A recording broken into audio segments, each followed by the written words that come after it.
All right, so we are going to read the text today called The Day You Begin. This is a story about Angelina, who is a new student from a new country. And this is about how she is different but that's a good thing. And how we're all different and we might not all be the same, but that we can appreciate each other and learn from each other and find similarities in those differences. So I'm going to read the story out loud and pause to annotate parts of the text. As I read and annotate, you're going to be listening, following those good listener skills. Remember, listening with your eyes, ears, heart, and your brain.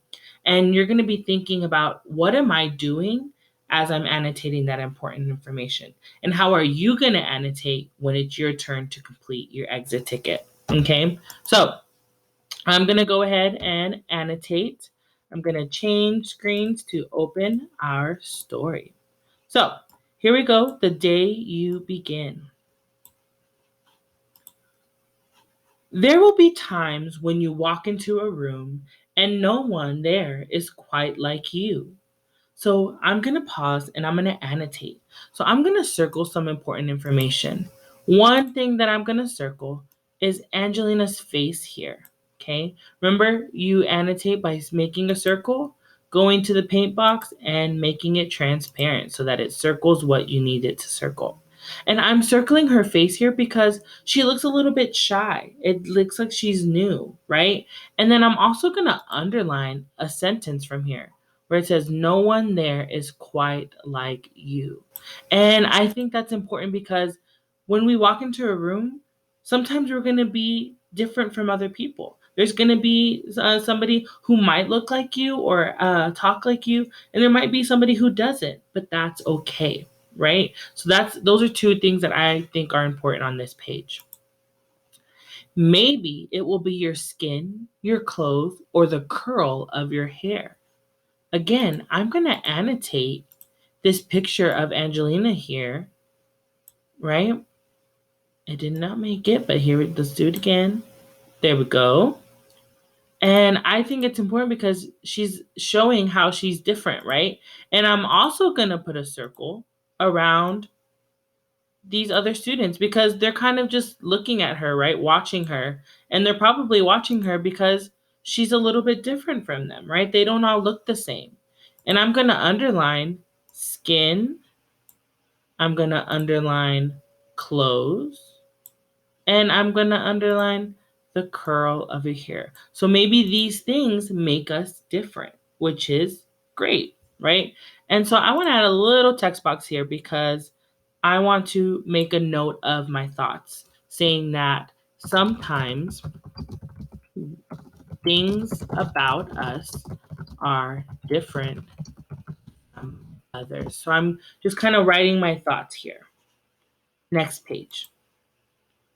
There will be times when no one understands the way the words curl from your mouth.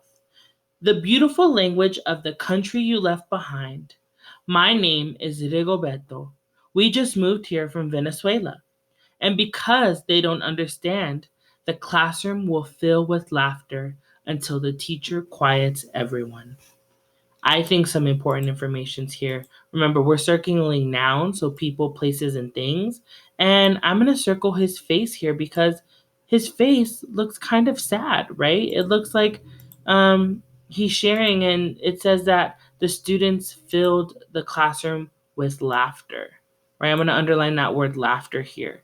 And I'm going to underline that there will be times when no one understands the way the words curl from your mouth, right?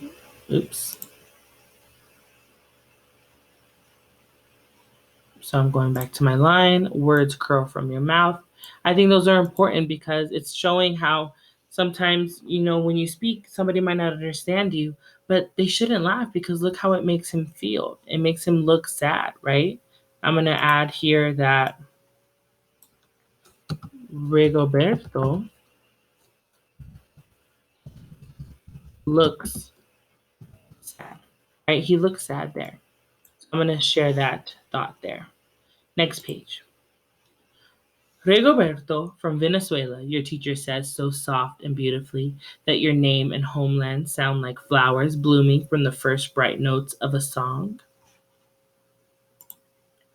There will be times when the words don't come. Your own voice, once huge, now smaller when the teacher asks, "What did you do last summer?" Tell the class your story.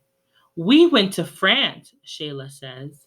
"These shells came from a beach in Maine." A boy named Jonathan holds out a jar filled with tiny shells so fragile. "They look like they'll turn into dust in your own untraveled hands." "My whole family went to India, Spain, South Carolina." Each souvenir a small triumph of a journey, their travels going on and on. So, I think some important details here is noticing that Angelina here is kind of standing by herself, right? She's not standing with the rest of her classmates and not looking at what they're doing. And they're all kind of sharing the things that they do. So I might think that maybe Angelina didn't travel anywhere, right? And one detail that could show this to me is when she says, "in your own untraveled hands." So if you have not traveled, she doesn't know what they're talking about, right? And she's saying there will be times when the words don't come. So she has nothing to share. They all have these amazing stories to share, but she doesn't. So that's got to make her feel kind of sad. And as you stand in front of that room, you can only remember how the heat waved as it lifted off the curb, and your days spent at home caring for your little sister who made you laugh out loud and hugged you hard at nap time. You can only remember the books you kept on reading long after she had fallen to sleep. And in that room where no one else is quite like you, you'll look down at your own empty hands and wonder, what good is this when other students were flying and sailing and going somewhere? So today you're going to annotate these 2 pages. I want to finish reading the book really quick, but I'm not going to pause and annotate. So I'm just going to continue reading the text from this page. Okay, I'm going to finish reading, but I'm not going to pause to annotate.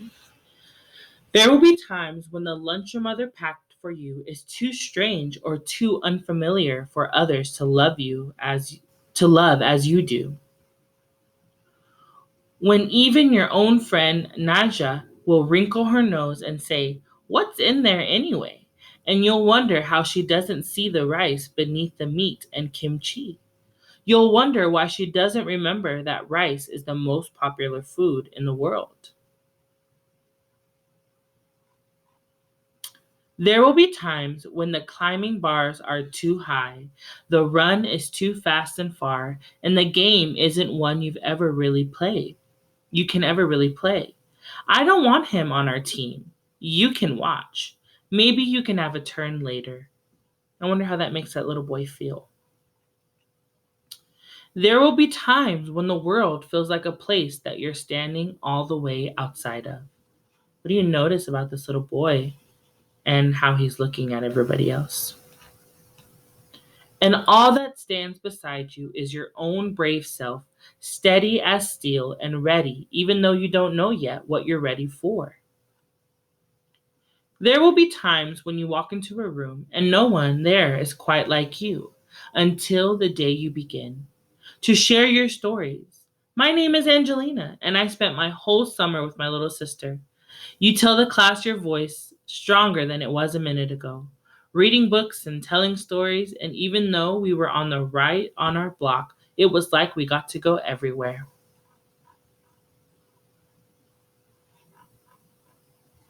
Your name is like my sister's, Rigoberto said. Her name is Angelina too.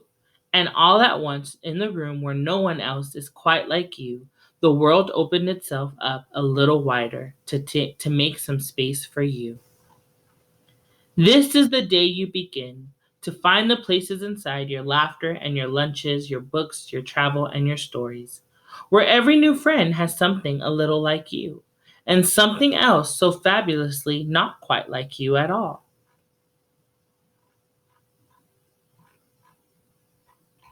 So that's the end of the story. So in the next section, we're going to talk about your practice and how you're going to complete your exit ticket. I'll see you in the next section.